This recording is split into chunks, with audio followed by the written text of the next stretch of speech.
coming up tonight on News Center Now. Saddleback ski resort buyer behind bars. The Australian developer is charged with fraud. And a little girl fighting for her life while her father struggles to make ends meet. I mean, every shift that I work with, we have people that come in that are under the influence of some sort of drug. There's no breathalyzer for weed, so how do we stop high drivers? All that and more coming up on News Center Now as we celebrate the first day of summer at Hadlock Field.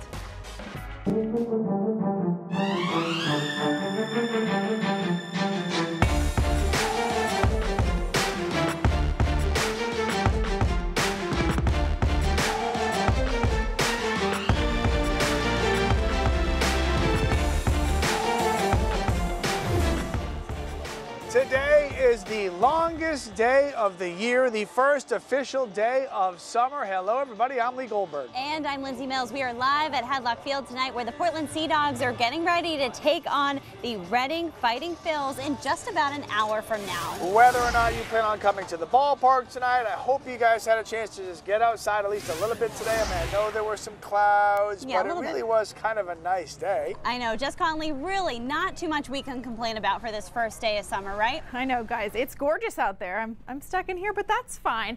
We had a high pressure system in place today. It's going to stick around through tomorrow, too. It kept us nice and clear for the day. You can see we still have clear skies and sunny skies. Some of those clouds really hung on across southern Maine for the morning and even into early this afternoon. We even had a few sprinkles go through South Portland and Scarborough and Gorham earlier, but things really have cleared out now. It's going to stay clear overnight tonight, so temperatures will be able to cool off, and then by tomorrow we'll see some more sunshine. Again, a large area of high pressure in place, keeping us nice and bright through the day tomorrow, but this weekend things will start to change a little bit. Temperatures not too bad either. These were our highs today: 74 in Bangor, 73 in Portland, Augusta up to 77, and Lewiston up to 78 for a high temperature. Not too bad right now. Most of us in the low to mid 70s, some upper 60s. In Rockland, 69 degrees there right now. Still 70 though in Portland. A pretty nice night. Tomorrow looks good too, guys. More sun then, some showers this weekend, and then 90s possible next week. Looks like we're in for a big warm up. We'll talk about all of that coming up in just a bit. Is the money unrecoverable?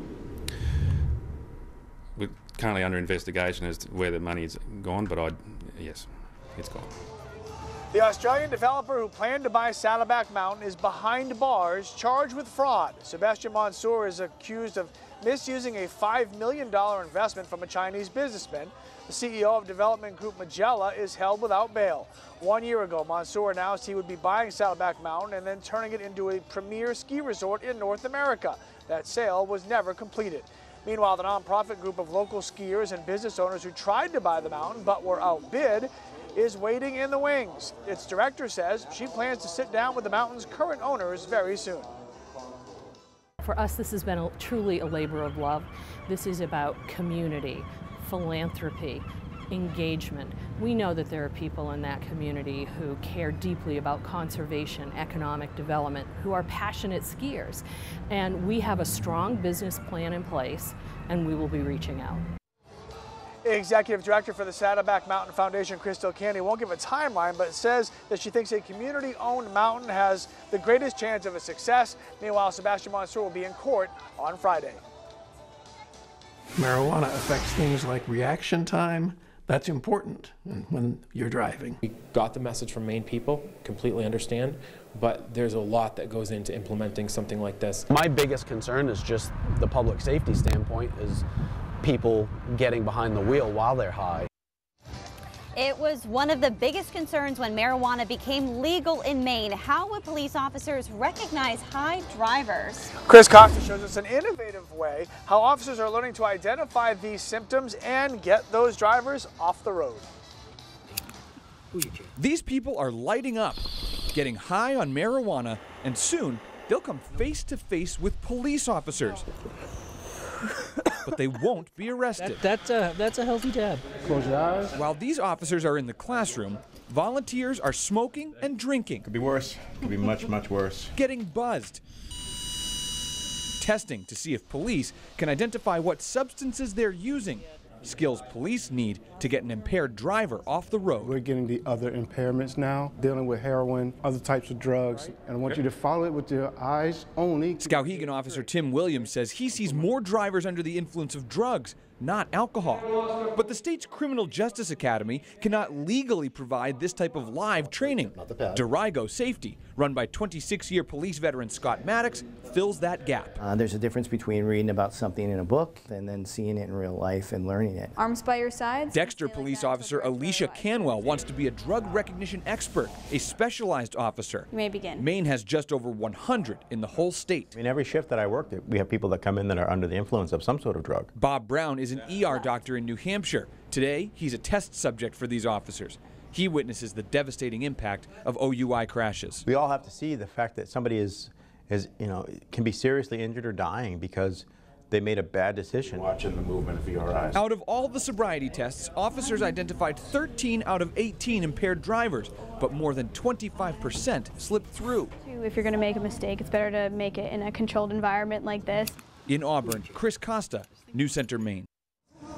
Now, marijuana does not have a legal limit like alcohol, making it harder to detect someone who is truly impaired or not. Part of the test included a control subject, someone who was completely sober. Maddox believes getting this specific type of testing increases an officer's credibility in a court case for OUI. Okay, it doesn't take any kind of a special training to realize that this guy you're about to see is really doing something wrong, okay? You gotta check this out. The Maine State Police shared this photo from their colleagues in Massachusetts with the message to always secure loads in the back of a truck or safely strap down anything on top, please. They didn't say please, I'm throwing it in there. There you go, nice touch, nice touch. Okay, how about this? Parents would do absolutely anything for their kids, but sometimes they do need a little help. Dads can fix anything. That's it, that's the way she looks at me. A father trying to save his little girl's life. And it's a vaccine for tuberculosis, but could it also help people battling type 1 diabetes? We'll have that story coming up next. Meeting Aaliyah Carballo, I was absolutely floored by her laugh and her smile. She's going to be 6 in December, which is the exact same age as my daughter, Maya. And she had so much energy and so much enthusiasm, far more than I was expecting for a little girl who is battling stage 4 neuroblastoma. Ready? How high do you want to go? Really high. Aaliyah Carballo's laugh is magical. Don't hit me. Don't kick me. When she was just 3, Aaliyah was diagnosed with stage 4 neuroblastoma. She had a softball-sized tumor in her stomach. After almost 2 years of treatment, which included radiation, chemotherapy, and a bone marrow transplant, Aaliyah was declared cancer-free a couple of months ago. A cancer-free dance. But she's not done just yet. The Sloan Kettering Cancer Care Center in New York is where the now 5.5-year-old gets antibody therapy and vaccine therapy treatments. 1 year of that will greatly decrease the chances that her cancer comes back. We want to concentrate on her getting better, not worrying about, if we're going to have a place to come home to, because we can't afford to pay rent or can't literally put food on the table. Aaliyah's father, Todd, has been a lobsterman for more than 20 years. He estimates that in the last 2 years, between trips to the Barbara Bush Children's Hospital, the Maine Children's Cancer Program, Dana-Farber, and the Sloan Center, he's been home for a total of 6 months. That makes his days available to work few and far between. I can't imagine having to be at work while I know what she has to go through as far as her treatments go, knowing she's in that much pain. The treatment is so rigorous that literally, as soon as they start the treatment, 10 minutes, almost on the dot, it starts. She's in screaming, agonizing pain. All she wants is me there. Papa, down low, fist love. Todd, who went to Rockland High School and then spent 4 years in the Navy, couldn't say enough about how supportive his community has been throughout this entire process. But his struggle is real, and not for the luxuries in life, for the necessities. Actually, just last Friday, we utilized our own Rockland AIO food pantry because we just didn't have money for groceries, and to even have to say that kills me. I saw you crying before. You saw him crying? Do you love your daddy? You.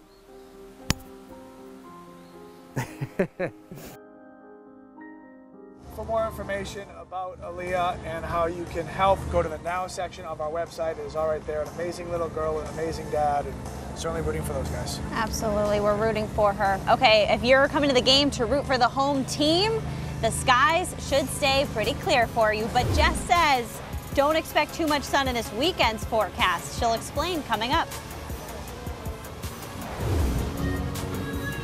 Coming up next. It's the first day of summer, and what better way to celebrate than with baseball? We'll be right back. A vaccine that's been around for years to treat one thing could actually be beneficial to people who battle type 1 diabetes. That's a study that's released from Mass General. Yeah, while some experts remain skeptical, it's news that one Maine mom has been waiting to hear. It was a nightmare. Parents will tell you caring for an 18-month-old has its challenges. I was like, he's too young for that. How could he possibly have diabetes at 18 months old? Well, he did. Elizabeth Hamblin was at a loss for what to do. The only way he could tell me he didn't feel good was by his behavior. Eric is now 11. When he was just a little peanut, there was nothing out there to tell me what to do next. You know, there was no step-by-step instructions on how you manage the disease. So she wrote a book, 100 Questions and Answers, Your Child's Type 1 Diabetes. But her knowledge covers more than one age group. Her husband lives with the disease too. I lose a lot of sleep. I'm rushing here and there sometimes to make sure he has what he needs. But there's new hope for families like the Hamblins. Patients with type 1 diabetes could see their blood sugar levels improve or become more stable with the help of a generic vaccine used to prevent tuberculosis, BCG. That's according to findings of a new clinical study by Massachusetts General Hospital. This research, you know, I know it's not a cure. It's not going to stop him from having diabetes. It's not going to stop my husband from having diabetes. But what it looks like is that it's going to make it easier for them to manage it. Phase 2 of the FDA-approved study for further testing is already underway. And tomorrow on News Center Now, we're going to meet an athlete who is an Olympic hopeful and a record holder to hear her story about living with type 1 diabetes and how she's going digital to help support others just like her. All right, a lot of people had a very similar idea today. This is a summertime tradition where so many people go to gather at Stonehenge to watch the sunrise on the longest day of the year. According to police, about 9,500 people were at the monument in England to greet the start of summer. It's believed that solstices have been celebrated at Stonehenge for thousands of years. The site holds special significance for members of the Druid and pagan community who perform rituals and celebrations at the summer and winter solstices. I was at Stonehenge, but it was in October, so not during one of those, and there were not 9,500 people there. Okay. There were about 30 when I was there. So. Well, maybe you started the day with a sun salutation to bring in the day. I think that's how that yoga pose goes. Just do that again? I know, I forgot which way it goes when you're doing the yoga pose. Anyway, you see where we're going with that. Here's Brandy Smith. Roll out the mat and get your dog facing downward. It's International Day of Yoga. This started back in 2015 after 175 countries in the UN General Assembly supported a resolution officially recognizing June 21st as the International Day of Yoga. It's now honored in nearly 200 countries all over the world, but India and China claim the biggest celebrations. It's a pretty big deal here too. According to the 2016 Yoga in America study, more than 36 million of us here in the US do the mountain pose. This is it, by the way. You can totally do yoga. We spend about $16 billion on yoga classes, clothing, equipment, and accessories. Why do so many people do it? Well, flexibility, stress relief, fitness, and overall health are the top 4 reasons offered. And hey, if you want to celebrate today, pop by your local yoga studio. Or you can namaste in bed and perfect that corpse pose. Happy International Day of Yoga. Okay, I'll tell you what, I'm not the most flexible of humans, but yoga does make you feel good. It just makes you stop and take deep breaths and really just look back on the day you've had or the day you have ahead. I am also not flexible, and I don't do yoga or yogurt. So none of those. But I do like Yogi Bear, if that counts for anything. Okay, I like this transition. I also like Jess Connolly, and she's here for the weather because Keith is off. Keith's actually going to come here to Hadlock, and he and I are going to be throwing out the first pitch later at the Sea Dogs tonight. But how does that work, both of you? Well, don't worry about it. Okay. Keith can't reach the plate, so I have to help him. That's how it works. All right, Jess, let's get to it. Perfect. Yeah, I didn't know where you were going with that, but that's good to know. All right, we have sunshine still out there. We had some clouds hanging on across southern Maine earlier. It has cleared out now, though. We'll see mostly clear skies as we go through the overnight hours tonight. It's going to get a little bit chilly in some spots, dropping down into the low to mid 40s away from the coast tonight. Right now, though, beautiful 73 currently in Bangor. It's 70 right now in Portland, 75 still in Augusta. Lewiston still at 76. Even up in Caribou, 65 degrees right now. So as we go into tomorrow morning, temperatures will start out in the low to mid 60s. We'll warm up again tomorrow, and we will be able to make it into the low to mid 70s. So it's not going to be a bad day for tomorrow at all. Very similar to what we saw today, a few less clouds across southern Maine. By tomorrow evening, you can see temperatures still comfortable, mid to upper 60s for our temperatures around dinner time tomorrow. So if you're out and about, it looks pretty good for tomorrow. And then as we go into tomorrow night, still not too bad either. Mostly clear too. It's going to stay nice and sunny. You can see those clouds start to move in though by Saturday morning. That's when we'll start to really see the clouds increase. The rain showers, it looks like, will mainly hold off until we get into Saturday afternoon. This is 1 o'clock on Saturday. We're starting to see a few showers across York and Cumberland County by this time. And then as we go throughout the day on Saturday, those showers continue to move off to the north and east. They'll be pretty scattered, so that's good news, and at least we'll get the first half of the day and it'll stay nice and dry. As we go into the day on Sunday, we have another chance for seeing a few showers. Here's a look at what's going to be happening on Sunday. Still sticking around. You can see Sunday afternoon, it looks like just the chance for a few showers. Really tough to pinpoint exactly when these will be and exactly where they'll be, unfortunately, but look for scattered showers starting Saturday night and lasting through the day on Sunday. It will clear out by Monday, and next week is looking pretty warm, but we still do need the rain. Latest drought monitor coming in this morning, abnormally dry conditions up into parts of central and western Maine. All right, here's a look at your extended forecast. Again, some showers starting Saturday evening. They'll stick around through most of the day on Sunday. It looks like we'll get a little bit of a break at some point on Sunday, mainly late morning and early afternoon. Then on Monday, we'll start to clear out, and it looks good. Check out next week. Temperatures next week really going to warm up. Tuesday, Wednesday, and Thursday, guys, we are going to be warming up close to 90 degrees.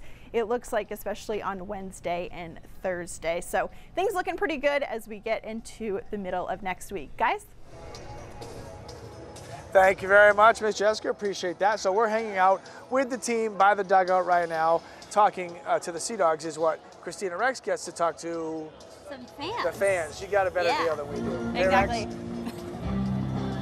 I did get a better gig. I guess the players are good, but I'll take these adorable little fans here. Guys, say hi. Say hi to everyone. Hi. What are your names? Owen, Austin. Owen and Austin. And we got to give a shout out to Dad, who's a Rockland firefighter. So hello to the Rockland Fire Department. Guys, are you excited to be here? Maybe. Maybe you're excited to be here? Yes, you're excited. Yes. You guys had a long drive. You came almost 2 hours, right? Just to come for baseball? Yeah? Yep. Are you excited? Uh-huh. Now we are. Okay. What's your favorite thing about going to baseball games with Dad? Catching a baseball. Catching a baseball. Dad, you're excited to have him here? We're getting excited. Can't wait. Always time for family fun. Are you excited for the grief you're going to get at the fire department when they see you on the news? Yeah, it's going around right now, I'm sure, so I can't wait till tomorrow morning. All right, thanks, guys. We have one more person we want to say hi to quickly. Come here, hon. Tell us your name. Aurora. Aurora, and today was a very exciting day at school, right? Yeah, because it was the last day of school. And now it's? Summer vacation. Woo! And you're celebrating at the Sea Dogs game. You excited? Yeah, I can't wait for the fireworks. Ooh, the fireworks. That's very exciting. What grade did you just finish? 3rd. I'm going into 4th. How exciting. Are you nervous or are you excited for summer? Excited. Yeah? Yeah. So you're excited for the fireworks. What else? Are you going to dance with Slugger at the game? Maybe. Maybe. Maybe. Take a picture with Slugger. Well, thank you, Aurora, and thank you, Aurora's family. Guys, it's 80s night here, which is why you probably heard the 80s music in the background. And we'll show you Slugger at some point. I'm sure he'll say hi to Lee and Lindsay. He is dressed head to toe in 80s gear, including but not limited to a wig, which is amazing. So, happy first day of summer. Happy baseball. Lee and Lindsay, I'm going to send it back to you. All right, look at Christina Rex, breaking Saddleback news at 4 a.m. and talking to kids outside of Hadlock at 5 p.m. She's the best. All right. So sometimes Mainers are known to complain about traffic in summertime, believe it or not. Route 1 in the summer, forget it. But nothing will make you appreciate driving in Maine more than this picture of traffic in Dallas, Texas. Take a look at this. This is in downtown. A tanker truck tipped over, triggering a hazmat situation, forcing cars to be stuck in standstill traffic for hours. It got so badly, drivers got out of their cars, started talking to each other.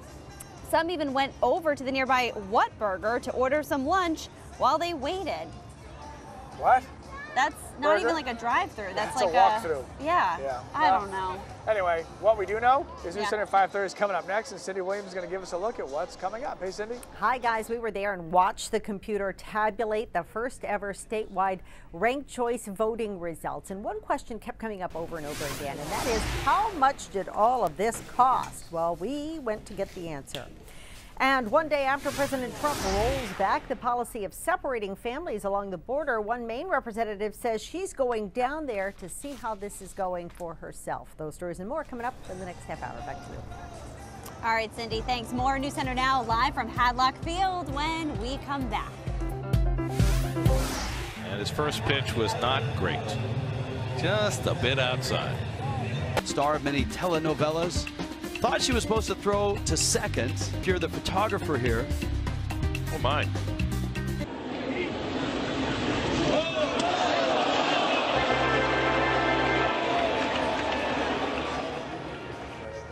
All right, those are just some of the worst pitches in baseball history. Lee and Keith, if you're watching, let's not do that. Here. So here's the situation. Okay. Keith's been invited to throw out the first pitch before. It didn't go well. That's all you need to know. That's all you need to know. News Center 5:30 starts now.